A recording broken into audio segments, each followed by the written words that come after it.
Hello everybody and welcome back to Yalan app. In this video, I'm going to show you a step-by-step guide on exactly how I myself was able to fix Splitgate 2 crashing on PC. So I had a lot of problems with this before. Every time I basically was trying to start Splitgate 2, it kept crashing. But I think I actually found a solution. So there's going to be two things that we need to do, by the way. So the first thing is going to be for you to go I got this game through Steam, so I need to go to Steam and then click on library right here, then find Splitgate. Right click on it, then hover over manage, click on browse local files, and as you can see, you should now be taken here. So now where it says launcher right here, just right click on it, click on properties, then click on compatibility. So I had this one run this program as an administrator. I had this enabled, and for some reason, because of that, I guess it was crashing for me. So I had to disable this one, click on apply, click on OK.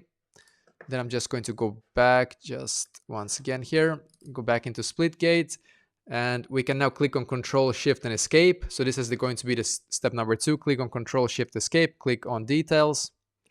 Right here, we're going to try to find the game. Here it is, launcher.exe, as you can see. And of course, it disappeared right away. That's kind of annoying, but I'm just going to try to find it again. Sorry for this, guys. Just going to keep scrolling down, see if I can find it. This is so annoying. Sorry for this. So I'm just going to keep scrolling down here now, see if I can actually find the game.